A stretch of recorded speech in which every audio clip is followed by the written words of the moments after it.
Fala galera do canal Imersão Previdenciária. Hoje eu vim aqui compartilhar com vocês um material que pode ser utilizado, pode ser bem útil para esse concurso do INSS que está à vista aí, né? Esse edital que foi lançado para esse concurso do INSS em 2022. E aqui nós vamos compartilhando, né, um pouco do conhecimento que eu adquiri ao longo desses 15 anos de contato com o direito previdenciário. Claro, não é um material focado como esses materiais de cursinho, né, que são muito importantes para esse momento aí que você está estudando, mas aqui também vai trazer alguma coisa que com certeza vai somar aí ao seu estudo que você já está fazendo sobre a matéria. E eu vou trazer nesse primeiro bloco aqui hoje a parte da Seguridade Social, né, principalmente para a gente entender o contexto, quais são os 3 pilares da Seguridade e principalmente com ênfase no artigo 201 da Constituição Federal. Esse artigo que é tão importante, que traz garantias constitucionais, a quais estão inseridas na legislação previdenciária, né? Na Lei de Benefício, a Lei 8.213, na Lei de Custeio, a Lei 8.212, no Regulamento da Previdência Social, 3048 de 99, na Instrução Normativa, que entrou em vigência esse ano, né, no ano de 2022, número 128 de 2022. Então, tudo isso tem como base, primeiro, a parte, né, dos princípios, né, que são aqueles que norteiam de forma geral as diretrizes da Previdência Social, e em cima disso, né, nós temos algumas garantias que aí a gente começa a entender por que há tantas mudanças na legislação previdenciária, porque sempre, né, está se inserindo novos dispositivos na legislação. Alguns dizem que é retiradas de direito, outros dizem que a reforma da Previdência, na verdade, até acabou auxiliando e trouxe mais vantagens para aqueles que pretendiam se aposentar sem incidência do fator previdenciário, por exemplo. Então, assim, eu trabalho muito com planejamento previdenciário e hoje eu vejo, assim, que na prática, quando a gente começa a aplicar a mudança da legislação, a teoria na prática, nós nos deparamos realmente com alguns casos que piorou muito de fato e outras situações que, na verdade, flexibilizou um pouco mais até. Então, eu não sou, no início eu era totalmente contra a reforma da Previdência, hoje eu já não sou assim, já calculando, e eu sou muito cartesiano, então fazendo os cálculos eu verifiquei que, na verdade, surgiram novas oportunidades para aqueles que tinham expectativa de direito, e você que está nos estudando pode aí acompanhar esse material, compartilhar com outras pessoas. Eu sei que você que é um candidato não quer compartilhar com seu concorrente, mas é um material que pode ser útil, né? Então, hoje eu vou trazer para vocês aqui um apanhado do artigo 201, que trata realmente da nossa Previdência Social, e vamos ver algumas coisas que podem ser até alvo na prova, de pega-ratão, né? Alguma coisa que, por uma desatenção, pode ser que a gente passe despercebido numa leitura inicial, e é importante a gente ler reiteradas vezes o texto da lei, porque, de fato, tem algumas bancas que realmente cobram. E eu estou falando isso porque eu não sou um concurseiro, eu não sou aquele cara que estuda para concurso, né? Eu estou falando com base na experiência que eu tenho de vivência da legislação, tá bem? Então, vou compartilhar aqui com vocês a tela do meu computador, onde eu separei algumas informações que a gente pode, então, utilizar e podem ser bem úteis aí para esse material. Bom, aqui neste primeiro momento, então, vou compartilhar minha tela aqui. Eu já destaquei o artigo 201, então, da Constituição Federal, né? Está previsto lá na nossa Constituição, onde trata, de fato, da Previdência Social. E no caput desse artigo aqui, que eu deixei bem em evidência aqui, eu vou fazer uma leitura inicial para nós analisarmos o que o legislador, o que o Constituinte quis dizer no momento que ele criou, então, esse dispositivo legal aqui. Bom, a Previdência Social será organizada sob a forma do regime geral de Previdência Social, de caráter contributivo e de filiação obrigatória, observados critérios que preservem o equilíbrio financeiro autorial, e atenderá na forma da Lei A, e aí depois nós vamos passar para os incisos e os próximos parágrafos. Mas, bom, aqui no caput, quando eu falo de regime geral da Previdência Social, para vocês que estão estudando, vocês já podem encontrar essa nomenclatura como RGPS, né, como regime geral de previdência. Tudo isso está dizendo com relação ao INSS. A Seguridade Social, ela compõe 3 pilares importantes, que é a saúde, a assistência e a previdência, tá? Todos esses 3 pilares compõem o sistema de proteção deste trabalhador ou daquelas pessoas que necessitarem viverem, né, em estado de vulnerabilidade social. Todo o sistema de Seguridade Social tem princípios, né, que norteiam o sistema todo. Bom, porém, a Previdência Social ela é a única que tem um caráter contributivo, ou seja, eu preciso contribuir para ter acesso ao sistema. Se eu não contribuir, eu não terei acesso aos benefícios da Previdência Social, a não ser que eu seja um dependente daquele que é segurado. Bom, o caráter, então, é contributivo. E assistência à Previdência? Não tem esse caráter contributivo. A saúde, principalmente, pela universalidade do atendimento, né? Independente de você estar trabalhando de carteira assinada, de você ser empresário, contribuinte individual, contribuinte facultativo, de ter pago seus impostos em dia, se você precisar do Sistema Único de Saúde, né, estando no território brasileiro, você será aí assistido pelo Sistema Único de Saúde, independente de ser pobre, ser rico, independente da sua religião, independente de qualquer coisa. Bom, a assistência social ela tem esse caráter de amparar aquelas pessoas que vivem em situação de risco social, ou seja, quem dela necessitar pode requerer os benefícios, mas para isso precisa cumprir alguns critérios, não de contribuição, mas critérios, né, que levam em consideração se aquela família é enquadrada de baixa renda, se atende aquele critério muitas vezes de deficiência, se atende aquele critério do idoso. Para quem lida com direito previdenciário, os dois maiores benefícios vinculados à assistência social são os benefícios de prestação continuada, tanto a pessoa idosa quanto a pessoa com deficiência. Esses são dois grandes nichos aí de quem trabalha com essa área. Esses dois benefícios, eles são administrados, né, pelo INSS, pelo servidor do INSS, mas quem paga é o Fundo da Assistência Social, não é o Fundo da Previdência. Então, às vezes as pessoas confundem, eu estou aposentado pelo LOAS, e não é verdade. O LOAS, como é conhecido, o benefício de prestação continuada, é por causa da Lei Orgânica de Assistência Social. Então, as pessoas conhecem ele popularmente como LOAS, mas o LOAS não é uma aposentadoria, é um amparo social que visa, né, proteger aquele cidadão que vive em situação de risco. E aí, para isso, são vários critérios. Então, a assistência social não tem esse caráter contributivo, assim como a saúde não tem. Já a Previdência tem. E como diz no caput, a Previdência Social, na organização do seu regime geral, tem caráter contributivo, ou seja, eu preciso contribuir para ter acesso ao sistema. E ela é de filiação obrigatória, ou seja, compulsória. A partir do momento que eu gero o fato gerador, ou seja, se eu exercer alguma atividade de trabalho remunerada, isso é meu fato gerador que me torna um contribuinte obrigatório. Eu tenho o dever de recolher para o INSS. Aí, claro, dependendo das alíquotas, né, eu posso me enquadrar com alíquotas de 5%, 11% ou 20%. Né? Então, se eu for segurado empregado, tem outras alíquotas diferenciadas progressivas também, conforme a faixa salarial. Mas, neste caso, a filiação ela é obrigatória. Eu sou obrigado a recolher, eu não tenho essa opção de não recolher. Tá, e o contribuinte facultativo? Sim, porque o sistema na sua organização também aceita a contribuição daquele que voluntariamente quer fazer parte, desde que não seja participante de um regime próprio de previdência social. Se eu sou o professor do município de Pelotas, aqui da minha cidade, vinculado ao regime próprio de previdência, a Previpel, eu sou professor e eu quero contribuir de forma espontânea para o INSS como contribuinte facultativo, eu estarei jogando dinheiro fora, pois o parágrafo 5º do artigo 201 da Constituição Federal me impede de efetuar este recolhimento, pois essas contribuições não serão computadas nem para fins de carência, nem para fins de tempo de contribuição. Então é importante saber também as vedações que tem. Eu não posso ser participante de regime geral. Por exemplo, se eu for um trabalhador de carteira assinada e durante a noite eu exercer uma outra atividade remunerada, durante o dia eu trabalho no escritório, durante a noite eu sou Uber. Bom, por exercer uma outra atividade que me faz ter uma nova remuneração, um novo rendimento, eu posso ter um segundo recolhimento para o mesmo regime geral de previdência social. Agora, se eu já tiver um contrato regido pela CLT e querer contribuir a título de contribuição complementar como facultativo, essa contribuição também não vai ser validada. Então, ele tem o caráter contributivo, regime geral de previdência social, e filiação obrigatória, observados sempre os critérios de equilíbrio financeiro. O equilíbrio financeiro é o que garante, né, todo o sistema de pagamentos da Previdência, ou seja, nós temos a Lei 8.212, que é a lei de custeio, onde demonstra toda a arrecadação do INSS.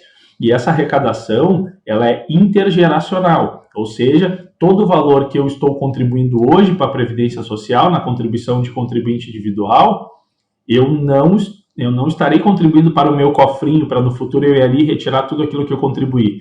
O fundo do INSS, ele tem como base o princípio da solidariedade, ou seja, eu estou contribuindo para as próximas gerações. Talvez o meu filho, meus netos vão usufruir deste valor. Não é fundo de capitalização como é as previdências complementares em regime aberto, por exemplo, que tu contribui para ti, tu vai lá, contrata um plano do Banco do Brasil de previdência, e aí tu investe aquele valor para no futuro ter um rendimento complementar, né, que seja muitas vezes superior ao valor do teto da Previdência Social, caso tu venha oferir uma renda ao longo da tua vida que seja muito superior ao teto. Então, neste caso, para manter este equilíbrio em médio e longo prazo, ou seja, atuarial, eu preciso ter este controle de todas as receitas, e isso tem uma participação dos estados, do governo, dos empresários, dos empregados, né, dos aposentados que ainda seguem exercendo uma atividade de trabalho, portanto, eles ainda são contribuintes obrigatórios à Previdência Social. Então, o caput diz: a Previdência Social será organizada sob a forma do regime geral, de caráter contributivo, ou seja, se não contribuir não tem acesso, filiação obrigatória, quando eu gerei o fato gerador, que está previsto na lei, eu sou obrigado a contribuir, observando sempre os critérios de equilíbrio financeiro, que aí são vários princípios que nós vamos analisar em aulas posteriores, tá? E ele atenderá sempre na forma da lei a, inciso 1, cobertura dos eventos de incapacidade temporária ou permanente para o trabalho em idade avançada, ou seja, isso é uma previsão constitucional que aquele trabalhador que for segurado da Previdência Social, numa hipótese de afastamento temporário ou permanente da sua atividade de trabalho, ele estará amparado pelo sistema de proteção social. E a legislação, inclusive, prevê possibilidades em que, mesmo que o sujeito não esteja contribuindo, ele ainda estará num período de graça, que é um período que, mesmo sem contribuição, ele permanece protegido pela lei. E isso, dependendo do preenchimento dos requisitos, pode se transformar em até 37 meses e 15 dias, ou seja, é como se eu tivesse um seguro para o meu carro, e aí hoje eu termino de pagar a última parcela do seguro, quero desfazer aquele contrato, e a seguradora olhar para o proprietário do veículo e dizer o seguinte: olha, se o senhor se envolver em algum sinistro nos próximos 37 meses e 15 dias, ainda assim a seguradora irá reparar qualquer dano no seu veículo.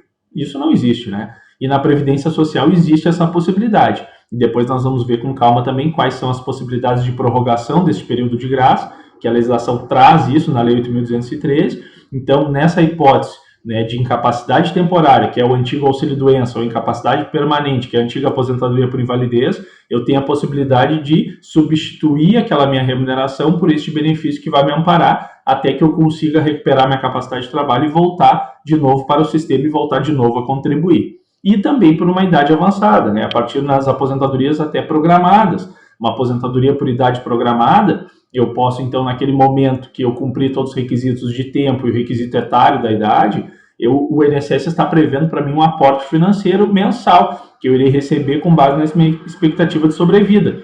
Esses cálculos todos são feitos, essas apurações hoje ganharam muita força, né, em relação à reforma da Previdência, mas é uma previsão que a legislação traz já na Constituição Federal. Bom, no inciso 2 do mesmo artigo 201 também traz a proteção à maternidade, especialmente à gestante. Bom, proteção à maternidade, praticamente todos vocês sabem, né, a proteção do salário maternidade, porém, por que especialmente a gestante, né? Porque este benefício também é destinado para as mães adotantes, né? Para aquelas mães, né, que adotaram uma criança também têm acesso a este benefício, né? E aí depois, quando nós tratarmos direto do salário maternidade, nós vamos ver as inúmeras possibilidades de obter a concessão desse benefício em prazos que muitas vezes o próprio segurado desconhece. Então é um benefício muito importante e é um benefício que nós podemos até nos organizar para, dependendo da situação, aumentar nosso recolhimento e obter um valor de benefício muito superior àquele momento ali que nós vamos gozar o benefício, né, que é de 120 dias.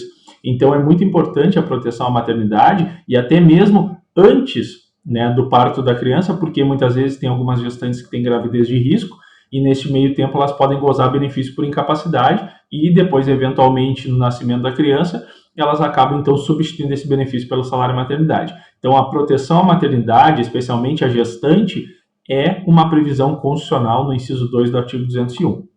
E no inciso 3, nós temos também então a proteção ao trabalhador em situação de desemprego involuntário. Bom, e aí aqui nós temos que ver o seguinte, vamos pegar um marca-texto aqui.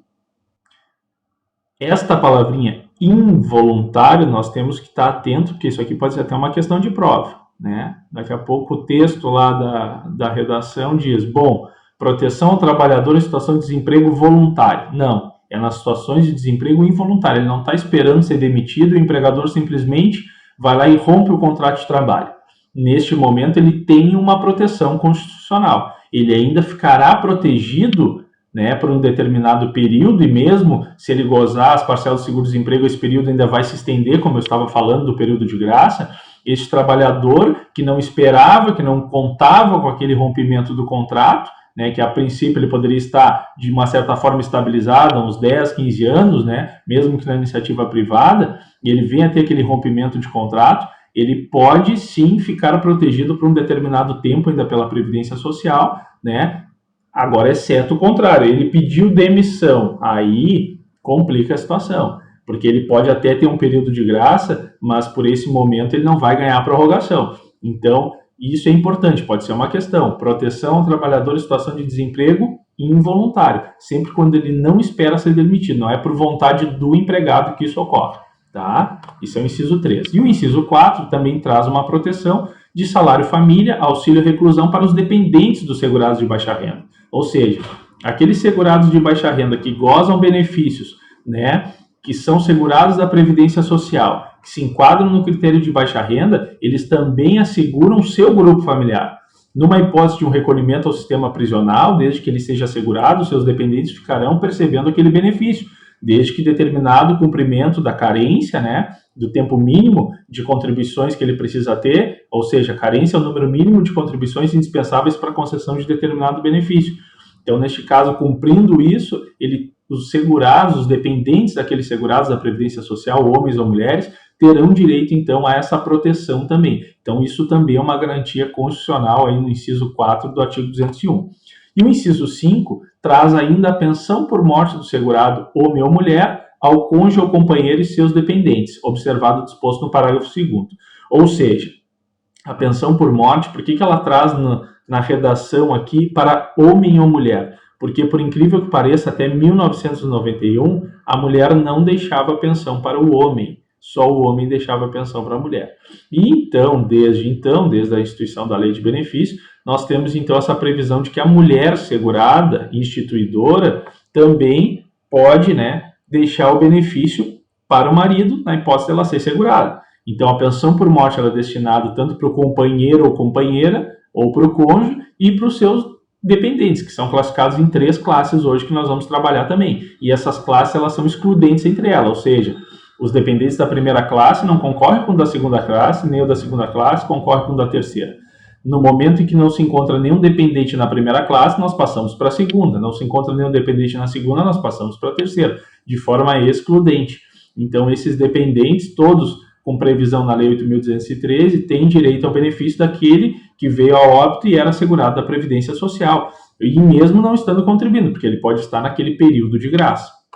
No parágrafo 1º do artigo 201, nós já temos o seguinte: é vedada a adoção de requisitos ou critérios diferenciados para concessão de benefícios, ressalvado nos termos de lei complementar a possibilidade de previsão de idade e tempo de contribuição distintos da regra geral para concessão de aposentadoria, exclusivamente em favor de determinados segurados que nós vamos ver agora. Então, o que acontece? Na via ordinária diz que é vedado qualquer tipo de distinção de requisitos para os benefícios de aposentadoria, exceto aqueles que têm previsão de lei complementar. Isso está sempre expresso na legislação, quando tem essa possibilidade que, por lei complementar, é possível criar critérios, né, que sejam mais benéficos para determinadas classes, a fim de favorecê-las, né, que não seja injusto com aqueles que estão classificados na via ordinária.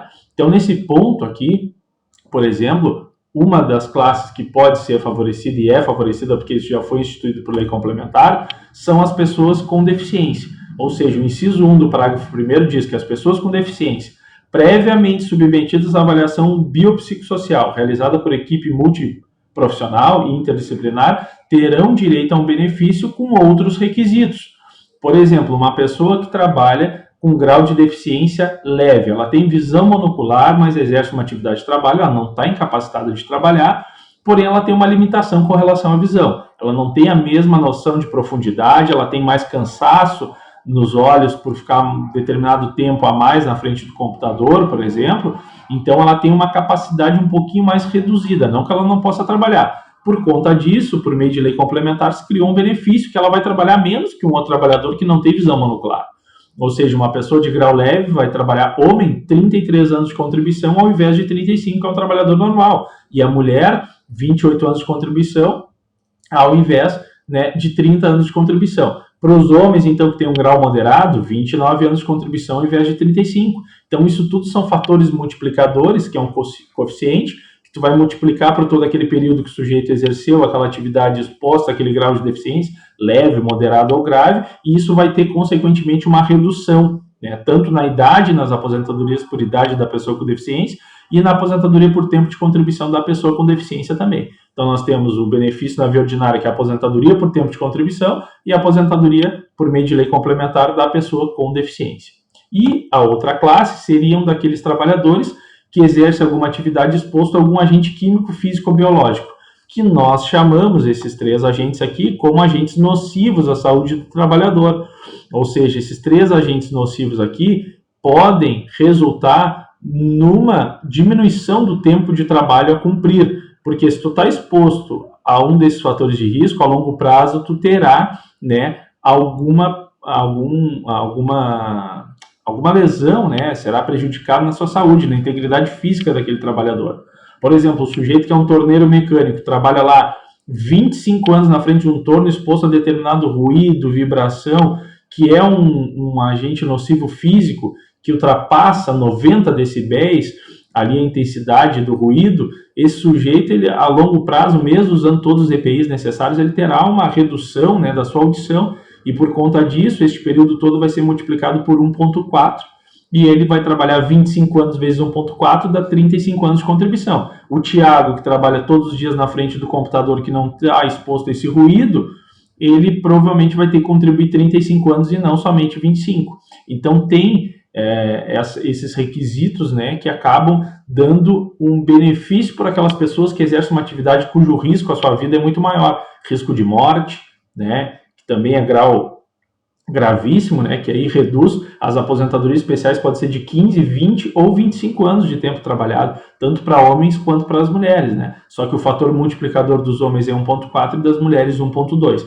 Então é importante saber que quando a lei falar que existe, não pode haver distinção para benefícios, né, para as regras de benefício de aposentadoria, nós temos que saber que por meio de lei complementar nós temos aposentadoria especial da pessoa com deficiência e inclusive daquelas pessoas que exercem uma atividade nociva à saúde, né? E aqui ainda traz que é vedada a caracterização por categoria profissional ou por ocupação. Por que o legislador quis trazer isso aqui no texto da lei? Porque até 1995 havia a possibilidade ainda do sujeito considerar atividade especial somente por meio da comprovação do exercício, ou seja, pela caracterização da ocupação. Bom, se lá na carteira de trabalho dele, na ficha de registro de empregado, constava que ele era motorista, cobrador de ônibus até 1995, bastava a comprovação do exercício daquela atividade que ele já tinha aquele período convertido. Depois disso, passou a se exigir alguns laudos técnicos. E, por fim, a partir de abril, né, de 2004, nós temos aí a exigência do PPP, que é o Perfil Profissiográfico Previdenciário, que é um documento que reúne todas essas informações dos laudos técnicos, acaba pensando essas informações e dizendo a descrição da atividade, o fator de risco que ele está exposto, por quanto tempo, se tem uso de EPI, se não tem. Então, esse documento acabou sendo um documento padrão hoje para reconhecimento dessas atividades especiais. Mas até 1995 a caracterização se dava por meio de ocupação, né, por meio da profissão que ele exercia. No parágrafo 2º, então nós temos dito o seguinte: nenhum benefício que substitua o salário de contribuição ou rendimento do trabalho segurado terá valor mensal inferior ao salário mínimo, ou seja, nenhum benefício que venha substituir a minha remuneração, como uma aposentadoria por tempo de contribuição, uma aposentadoria por idade, uma aposentadoria por invalidez, que é a aposentadoria por incapacidade permanente, um auxílio-doença, todos esses benefícios não terão valor inferior ao salário mínimo nacional, que hoje representa 1.212. E aí tu vai me perguntar, tá, e o auxílio-acidente? Por que ele é 50% do valor que o segurado teria direito a receber? Porque o auxílio-acidente ele tem o caráter indenizatório, ele não substitui a renda, ele vem apenas para indenizar uma redução na capacidade de trabalho, no qual o segurado, por algum acidente, por algum motivo, teve uma lesão consolidada e não pôde mais trabalhar. Não teve mais a capacidade de trabalhar da mesma forma. E isso ele vai seguir trabalhando de carteira assinada, mas ainda vai ganhar mais o auxílio-acidente, que ele só vai perder no momento que ele obtiver a concessão do benefício de aposentadoria. Por exemplo, o sujeito que trabalha numa madeireira, lidando com uma serra, tem amputado os 3 dedos da mão esquerda.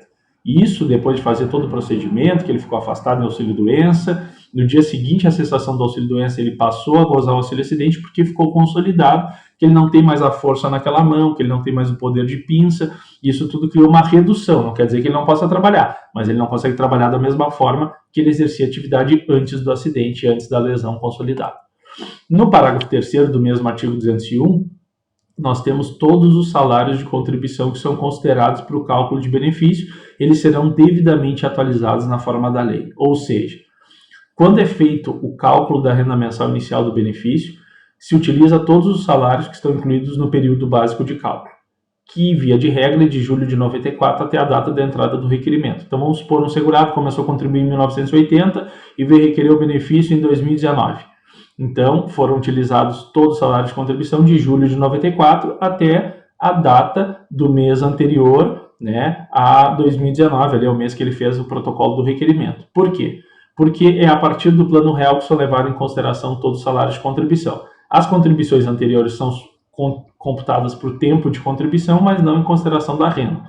E aí esses salários de contribuição, para que o segurado não sofra, né, uma defasagem com relação à correção daqueles valores, ele é atualizado para a data do momento que ele está pedindo. Então eles vão pegar um salário lá de julho de 1994 e vão atualizar ele monetariamente para a data que ele deu entrada no requerimento. Por exemplo, ele poderia receber uma importância lá em julho de 94 de R$160, que na época, comparado com o salário mínimo, aquele era o valor, que comparado a hoje com 1.212, esse valor representa R$3.000. Isso pode ocorrer dependendo da atualização monetária. Então é muito importante que essa garantia esteja prevista na Constituição Federal para justamente o segurado não ser prejudicado no momento do cálculo do benefício. No parágrafo 4º, nós temos então assegurado o reajustamento dos benefícios para preservar o caráter permanente e valor real. Valor real não basta ter o reajustamento, nós temos que somar todo o índice de reajuste do exercício anterior e aplicar ao valor que ele vai receber, para que aquele valor de 1.212 hoje, que lhe dá determinado valor de compra, dê o mesmo valor de compra daqui 5 anos. Então, para que ele não sofra, né, esse reajuste, ele vai precisar sempre ter a garantia desse reajustamento dos benefícios. Ou seja, ele entrou com um protocolo de aposentadoria hoje e a resposta administrativa saiu em fevereiro do ano que vem. Quando o benefício for concedido, eles vão calcular o valor originário, que seria na data de entrada do requerimento, a data de hoje, 25 de outubro, mas o valor será reajustado para a data do início do pagamento, que é fevereiro do ano que vem. Então, por isso que ele tem a garantia desse reajustamento para não sofrer já essa perda. Bom, o parágrafo 5 tem a vedação à filiação ao regime geral de previdência social na qualidade de segurado facultativo de pessoa participante de regime próprio de previdência. Isso aqui é o que eu comentei lá no início quando estávamos falando do CAPT. Então, aquele sujeito que é participante de regime próprio de previdência, ele não pode contribuir como facultativo para outro regime, a não ser que ele exerça uma outra atividade remunerada na iniciativa privada que o torne contribuinte obrigatório. Aí sim ele pode contribuir porque ele tem o dever de recolher, aí ele tem a filiação obrigatória por conta do exercício da atividade, o que é um fato gerador que possibilita que ele efetue aquele recolhimento. No parágrafo 6º, então, nós temos a garantia da gratificação natalina dos aposentados e pensionistas, que tem como base os proventos do mês de dezembro de cada ano. Ou seja, isso aqui nada mais é do que a garantia do 13º dos aposentados, né? Então, isso aqui é uma garantia constitucional, sempre com base nos proventos do mês de dezembro de cada ano, tá? Hoje os aposentados acabam recebendo em 2 parcelas do benefício, mas sempre utilizando esta regra aqui para o cálculo do valor. Parágrafo 7º, nós temos então que é assegurada a aposentadoria no regime geral de previdência social nos termos obedecidos às seguintes condições. Bom, então aqui nós temos uma situação, né, que diz o quê? É assegurado. O que é assegurada? Assegurada é garantido, né? Essa palavra que a gente pode substituir por garantido. E quando a lei fala é vedado, é proibido. A legislação está dizendo que aquilo é proibido. E aqui está dizendo que é garantida a aposentadoria no regime geral de previdência social. O que é isso? É o INSS, é o RGPS, nos termos obedecidos nas seguintes condições. Primeiro, redação dada pela emenda constitucional número 103 de 2019, que agora é a regra definitiva da última emenda constitucional, que diz que para quem se filiou ao regime geral de previdência social a partir do dia 13 de novembro de 2019, ou seja, no dia posterior, terá que cumprir os seguintes requisitos: 65 anos de idade se for homem, 62 anos de idade se for mulher, observando o tempo mínimo de contribuição. Para a regra definitiva, é 20 anos de contribuição, 20 anos de carência para os homens. Para a regra definitiva para as mulheres, é 15 anos de contribuição, 180 meses de carência, obedecendo à idade de 62 anos, que a partir do ano que vem, né, com aumento progressivo, vai se estabelecer que é 62 anos. Este ano ainda, 2021, a mulher precisa ter 15 anos de contribuição, 180 meses de carência e 61 anos e meio de idade. Ou seja, para aquelas mulheres que não completaram 60 anos até a data de vigência da emenda constitucional, o aumento da idade foi progressivo. Iniciou com 60, depois 60 anos e meio, 61, 61 anos e meio e 62 ano que vem. Para aqueles que já estavam filiados ao regime geral de previdência social homens, a carência permaneceu 180 meses e 15 anos. Mas para quem se filiou depois, tem que cumprir essa nova regra, que é a regra definitiva. Então tu vai dizer, então agora acabou a aposentadoria por tempo de contribuição. Com a regra definitiva, sim. Porém, tem aquelas pessoas que tinham expectativa de direito. Quando mudou a legislação, muitas pessoas estavam próximas de preencher os requisitos de aposentadoria, e aí, diante disso, surgiram várias regras de transição, no qual o segurado pode aí passear por todas elas para ver qual é a mais benéfica. Tem o pedágio de 50%, tem o pedágio de 100%, tem o tempo de contribuição com idade progressiva, tem o sistema de pontos, né, tem a regra de aposentadoria de transição para aposentadoria especial, tem a regra de transição para o professor, né, tem, então, inúmeras possibilidades, ainda que o sujeito consegue adquirir a aposentadoria, tem a regra de transição por idade, né? Mas a regra definitiva é essa que está inserida agora no inciso 1 do parágrafo 7º. E no inciso 2, trata o seguinte, bom, 60 anos de contribuição se homem, 55 anos de contribuição se mulher, para os trabalhadores rurais, ou seja, trabalhadores rurais são aqueles que trabalham com atividades rurais, de carteira assinada, que é um empregado rural, ele exerce uma atividade em determinada localidade rural, ele foi contratado para isso. Ah, mas se ele tem carteira assinada, é trabalhador urbano. Não, ele exerce atividade rural, portanto, ele tem os mesmos requisitos de idade e tempo que um segurado especial, que é aqueles que exercem atividade em regime de economia familiar. Aqui nós temos duas figuras, os trabalhadores rurais, aqueles que exercem uma atividade rural subordinada a alguém. E nós temos também aqueles que trabalham em regime de economia familiar, que todo grupo familiar exerce uma atividade na condição de segurado especial, sem se afastar da atividade por mais de 120 dias no ano, sem ultrapassar mais que 4 módulos fiscais de terra, sem ter empregados durante o período, né, trabalhando e garantindo a sua subsistência. Então, todos esses requisitos são indispensáveis para que seja segurado especial. Segurado especial nós temos o pequeno agricultor, que é o produtor rural, nós temos o garimpeiro e nós temos o pescador artesanal, que é aquele pescador que trabalha também nas mesmas condições em regime de economia familiar. E por que o garimpeiro aqui ele está com um destaque maior do que os demais? Porque o garimpeiro ele pode ser considerado pela legislação como contribuinte individual, mas nessas condições aqui, a gente traz ele para dentro do regime geral, né, na condição de segurado especial também. As características se equiparam do contribuinte individual, mas ele é um segurado especial, que tem que cumprir todos esses requisitos. Então, aqui nós já vemos uma redução de 5 anos na idade do homem e redução de 5 anos na idade da mulher. Aí tu vai dizer o seguinte, tá, Thiago, mas por que então a idade da mulher de 62 não passou a ser 57 e ficou 55? Porque quando teve alteração na legislação, a idade para o trabalhador rural e o segurado especial não foi alterada com a emenda constitucional, permaneceu 60 anos para o homem e 55 anos para a mulher. Por isso, a redução da mulher é de 60 para 55 e do homem de 65 para 60. Bom, e o parágrafo 8º, que fala da aposentadoria do professor? O parágrafo 8º também tem uma atividade um pouco mais privilegiada, mas tem uma redução de idade de 5 anos para o homem e 5 anos para a mulher. O professor homem precisa comprovar 60 anos de idade e a mulher 57. Por quê? Porque a idade dos professores foi alterada para 62. Então, de 62, as mulheres com uma redução de 5 anos sendo professora, com atividade exclusiva de magistério, e aí tu pode usar como macete o fim, que é aquela que exerce atividade no ensino fundamental, infantil e médio, tu tem uma redução de 5 anos que de 62 cai para 57, do homem de 65 para 60.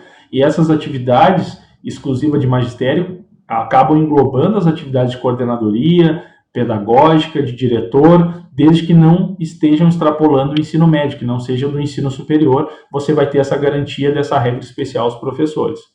No parágrafo 9º, para fins de aposentadoria, então será assegurada também a contagem recíproca do tempo de contribuição entre o regime geral da Previdência Social e os regimes próprios de Previdência Social entre si, observada a compensação financeira. O que é isso? Contagem recíproca. Bom, eu sou trabalhador da iniciativa privada, em determinado momento eu acabei ingressando no serviço público. Passei a ser professor do Estado, vinculado ao IP Previdência, aqui do Rio Grande do Sul. Bom, com isso eu tenho 2 regimes de previdência, tá? Mas eu não estou mais exercendo aquela atividade na iniciativa privada. Eu posso trazer aquele tempo para dentro do meu regime próprio, do IP agora? Posso. Isso é a contagem recíproca entre regimes, geral e regime próprio. Tanto posso levar do regime próprio para o regime geral, como posso levar do regime geral para o regime próprio. Posso fracionar, levar só uma parte daquele tempo e deixar o resto no regime geral. Dependendo da vantagem, se no futuro eu vou pensar em ter 2 aposentadorias, ou se na verdade eu vou aí tentar, né, trabalhar de uma certa forma que eu consiga daqui a pouco averbar tudo no mesmo regime e isso vai me trazer uma vantagem muito maior. Então, nesse ponto, é importante saber que dentro dos regimes de previdência pública existe a contagem recíproca. Isso se dá por meio de CTC, que é uma certidão de tempo de contribuição. Essa certidão de tempo de contribuição é um documento expedido pelo órgão emissor, o qual me traz todo aquele tempo trabalhado dentro daquele regime, o qual eu vou averbar em outro regime. É uma carta de crédito. Só que para isso não basta só levar o tempo, eu tenho que compensar os valores que eu paguei de um regime para o outro. Então a compensação financeira significa aquele regime que eu havia contribuído, mas não vou mais exercer minha atividade lá, não vou mais gozar o benefício lá e vou gozar em outro, eu tenho que compensar aqueles valores. E o parágrafo 9A traz que o tempo de serviço militar também, exercido nas atividades que tratam os artigos 42, 142, 143 e o tempo de contribuição do regime geral, terão contagem recíproca para fins de inativação militar ou aposentadoria, e a compensação financeira será devida entre as receitas de contribuição referente aos militares e as receitas de contribuição dos demais regimes. Então, aquele tempo militar que eu tinha, eu também posso averbar no regime geral para fins de aposentadoria por tempo de contribuição. Eu estou hoje com 30 anos de contribuição e tenho 5 anos do regime militar, eu também posso ter essa contagem recíproca, a compensação de valores, trago todo aquele tempo para dentro do regime geral e posso averbar aquele período. No parágrafo 10º, nós temos que a lei complementar, ela pode disciplinar a cobertura de benefícios não programados, inclusive os decorrentes de acidente de trabalho, a ser atendida concorrentemente com o regime geral de previdência social e o setor privado. O que quer dizer isso? A lei complementar, ela pode disciplinar que tanto o regime geral de previdência social ou outro regime próprio, eles podem concorrer com o setor privado. Na verdade, o setor privado pode concorrer com eles. Por quê? Se eu estou contribuindo para o regime geral e também tenho uma previdência complementar aberta na iniciativa privada, e se eu ficar afastado do trabalho por tempo indeterminado, por algum benefício que é não programado, não espero me acidentar, não espero ficar doente, assim como não espero vir a óbito, são todos benefícios não programados, tanto meus dependentes quanto o segurado poderão gozar nos 2 regimes de benefícios previdenciários. No regime lá da previdência complementar se chama licença-saúde, o benefício que eu vou estar afastado. E no regime geral se diz que é benefício por incapacidade temporária. Não interessa a nomenclatura, eu vou ter a cobertura dos 2 regimes. Porque se eu contribuir para os 2, é sinal que eu tenho um valor superior até o teto da Previdência, que é 7.087. E não é justo eu me afastar e ficar só com o valor do regime geral e não receber da Previdência complementar, que foi aquele investimento que eu fiz no fundo de capitalização. Já no parágrafo 11º, então, do artigo 201, nós temos também uma garantia que os ganhos habituais do empregado, a qualquer título, serão incorporados ao salário para efeito de contribuição previdenciária consequente repercussão em benefício. Claro, tudo aquilo que for incorporando na minha remuneração vai, consequentemente, aumentando o meu salário de contribuição, que depois, na minha média, vai repercutir no meu benefício previdenciário. Ou seja, se eu estou aí incorporando quinquênios, se eu estou incorporando algumas vantagens que, com o passar do tempo, passam a se consolidar no meu salário de contribuição, aquelas vantagens depois vão refletir nos meus benefícios, né? Porque todo o cálculo é feito com base nos salários de contribuição dentro do período básico de cálculo. Então, isso aqui é importante saber, que a garantia de que serão incorporados a qualquer título, né, para efeitos de contribuição e terão repercussão no meu benefício. O que será incorporado? Os ganhos habituais. Bom, e o parágrafo 12º diz: a lei instituirá sistema especial de inclusão previdenciária com alíquotas diferenciadas para atender aos trabalhadores de baixa renda, inclusive aqueles que se encontram em situação de informalidade e aqueles sem renda própria que se dediquem exclusivamente ao trabalho doméstico no âmbito de sua residência, pertencentes à família de baixa renda. O que é isso aqui? A lei, a Constituição Federal, no seu artigo 201, 12º parágrafo, já está me garantindo a possibilidade do governo criar, fomentar novas alíquotas de contribuição reduzidas e simplificadas para trazer as pessoas para dentro do sistema de proteção social.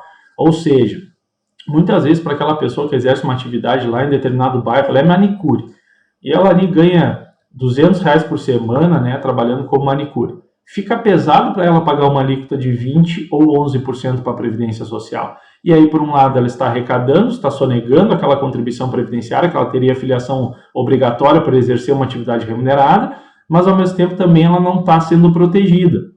Amanhã ou depois ela sofre um AVC, não pode mais trabalhar, ela vai recorrer ao quê? A um benefício assistencial, um amparo assistencial, se a família for de baixa renda, e aí é só prejuízo para o governo, porque o governo vai ter que arcar com ela a longo prazo, com aqueles valores, sem ter uma previsão de custeio, né? Porque ela poderia estar inserida dentro da Previdência Social, lembrando que a assistência social não tem caráter contributivo. Então o governo vai lá e cria para ela, né, a possibilidade, por exemplo, do MEI, microempreendedor individual, com uma alíquota de 5%, que aí somando com o ISS, ali numa DAS simplificada, ela vai pagar R$65 por mês, e ela vai estar protegida, tendo direito a ganhar no mínimo um salário mínimo por mês. E isso ela pode somar tempo para sua aposentadoria, pode trazer garantia para os dependentes dela, né, porque ela passa a ser uma segurada instituidora, pode gozar benefícios por incapacidade, salário maternidade, entre outros benefícios da Previdência Social. Então o governo pode fomentar essas políticas, né, de redução dessas alíquotas, e alíquotas significa que é igual a porcentagem de 5%, 11%, 20% para trazer as pessoas para dentro da Previdência. E aquela dona de casa que não tem renda, que cuida da tarefa doméstica, muitas vezes é mais pesada que qualquer atividade de trabalho, por que ela não contribui para a Previdência? Ela pode contribuir como facultativa. Ah, mas facultativa é no mínimo 11% com código 1473 ou 20% com código 1406. Não, mas agora tem contribuinte facultativo de baixa renda para donas de casa que atendem esses critérios de baixa renda, não ter renda, né? Isso significa que ela pode contribuir também com 5% para a Previdência Social, livre de qualquer tributo e imposto, e passar a ser uma assegurada da Previdência Social. Então, o governo ele pode criar isso, e o parágrafo 12º traz a possibilidade de alíquotas diferenciadas, que seriam porcentagens diferenciadas para atender aos trabalhadores de baixa renda. Ou seja, quem contribui com uma alíquota inferior a 20% vai receber benefício limitado a salário mínimo. Para receber benefício acima de salário mínimo, tem que contribuir com alíquotas acima de 20% do salário mínimo. Tá? Bom, o parágrafo 13º traz a aposentadoria concedida a um segurado, de que trata o parágrafo 12º, deve ser valor de um salário mínimo. Ou seja, a aposentadoria concedida nos termos das alíquotas simplificadas, que trata o parágrafo 12º, tem que ter um valor mínimo de um salário mínimo. Ah, mas a média das contribuições daquela pessoa foi de R$800. Automaticamente ela passará para 1.212. Não receberá menos que o salário mínimo. Isso é uma previsão constitucional. Parágrafo 14º. Então, é vedada a contagem de tempo de contribuição fictício para efeito de concessão de benefício previdenciário em contagem recíproca. O que está dizendo isso aqui? A parafernália é essa. Bom, é vedada, é proibida a contagem de tempo de contribuição fictício. O que é fictício? Aquele tempo que, de fato, o segurado não trabalhou. Ah, ele trabalhou exposto a fator de risco físico, ruído, o torneiro mecânico que eu falei lá no início. Bom, ele trabalhou só 25 anos e multiplicado por 1,4 transformou em 35 anos de contribuição. Quando ele pedia a certidão de tempo de contribuição para levar todo esse tempo para o regime próprio lá, que ele passou num concurso, ele vai levar 35 anos ou vai levar 25? Ele vai levar 25. Ele vai ter que comprovar se aquele regime próprio de previdência aceita tempo especial, ele tem que comprovar lá o tempo especial. Ele não pode trazer um tempo fictício para dentro de outro regime próprio de previdência. Ele também não pode levar um tempo de licença-prêmio, por exemplo, que é outro tempo fictício. Então, nas contagens recíprocas, que é a contagem de um regime e outro, que eu estou levando tempo, né? Aquela código de parceria entre os regimes, estou levando meu coringa de tempo para ir, para usufruir o benefício, estou trazendo daí para cá. Então, essa contagem recíproca é proibida levar tempo fictício. É isso que quer dizer o parágrafo 14 do artigo 201. Tem que ficar atento a isso, porque pode ser uma questão de prova. É possível levar tempo fictício por meio de CTC para outro regime de previdência? Não, não é possível. Então, o parágrafo 15º fala da lei complementar. Lei complementar estabelecerá vedações e regras e condições para acumulação de benefício previdenciário. A própria lei vai instituir quais benefícios podem ser acumuláveis. Ou seja, tem hoje uma mentira muito grande que acaba percorrendo aí entre os segurados, que é a impossibilidade de tu gozar a tua aposentadoria, a qual tu contribuiu para obter ela, e o benefício de pensão por morte, que é oriundo da morte daquele teu companheiro, cônjuge, né, que tu passou a receber.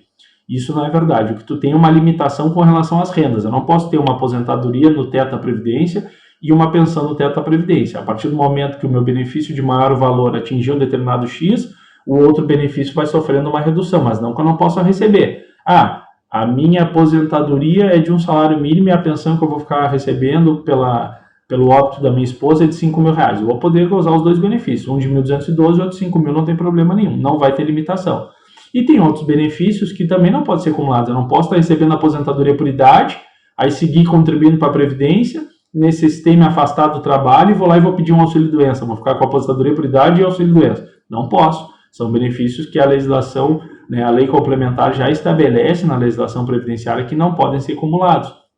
E tem também a questão, né, dentro da Seguridade Social, que benefícios assistenciais não podem ser acumulados também com benefícios previdenciários. Né? O mesmo sujeito que recebe um amparo social não pode receber um benefício assistencial, não pode receber um benefício previdenciário. Então são tudo coisas que nós temos que estar atento aí, porque a acumulação tem essa vedação expressa em lei. E o parágrafo 16, né, que nós vamos trazer aqui como, né, sendo o nosso ponto final, porque é o último parágrafo do artigo 201 da Previdência Social, diz que os empregados de consórcios públicos, de empresas públicas, sociedades de economia mista e de suas subsidiárias serão aposentados compulsoriamente, observado o cumprimento de tempo mínimo de contribuição ao atingir a idade máxima que trata o inciso 2, parágrafo 1º do artigo 40. Então, o artigo 40 da Constituição Federal, e essa redação aqui foi dada pela Emenda Constitucional número 113 de 2019, diz que compulsoriamente eu posso me aposentar ou aos 70 anos, né, ou aos 75 anos com proventos proporcionais, ou seja, eu sou convidado a me retirar, sou obrigado a me retirar. Na iniciativa privada, né, nós não temos isso. Eu posso, né, trabalhar 90 anos, toda a minha vida e mais um pouco e nunca requerer, porque o benefício de aposentadoria ele é voluntário. Eu preciso requerer, eu posso ter preenchido os requisitos há 20 anos atrás, mas achei que não era vantajoso, não quis requerer. Eu não sou obrigado a requerer aquele benefício e nem com determinada idade. Então, na verdade, aqui, aqueles que estão vinculados, né, a consórcios públicos, empresas públicas, por exemplo, um sujeito que ingressou na Prefeitura Municipal de Pelotas antes de 88 no regime CLT, ele é um empregado público. Bom, ele hoje, com 56 anos de idade e 38 anos de contribuição, já teria preenchido os requisitos para aposentadoria. Mas ele viu que lá pela aplicação da lei, porque ele está vinculado ao regime geral, ele vai perder muito com o fator previdenciário. Ele decidiu não se aposentar. Mas quando chegar aos 70 ou 75, ele pode compulsoriamente ser aposentado. Ou se ele se aposentar a partir de 13 de novembro de 2019, ele não pode mais ficar trabalhando no serviço público, mesmo no regime CLT. Perfeito? Então, isto foi um apanhado de informações do artigo 201, espero ter colaborado um pouco aí, e acho que essa matéria pode ser bem válida aí para as questões que estão por vir deste concurso do INSS aí, que é uma matéria bem técnica, né? E nós precisamos estar atento a este conteúdo, porque tem vários pega-ratões, e nós temos que estar sempre ligado, ler bastante o texto cru da lei, porque isso pode trazer aí, de certa forma, né, muitas vezes a resolução de uma questão. Se você gostou, curte, comente, compartilha. Este primeiro vídeo que nós estamos compartilhando, ele acabou sendo gravado, não foi ao vivo, mas a partir das próximas semanas nós teremos uma live onde as pessoas poderão participar juntamente aí quando nós estivermos tratando sobre determinado tema, e eu vou trazer um tema também importante para vocês, e eu vou anunciar durante a semana. Aproveita, se inscreve no canal e curte o sininho aí para receber as notificações.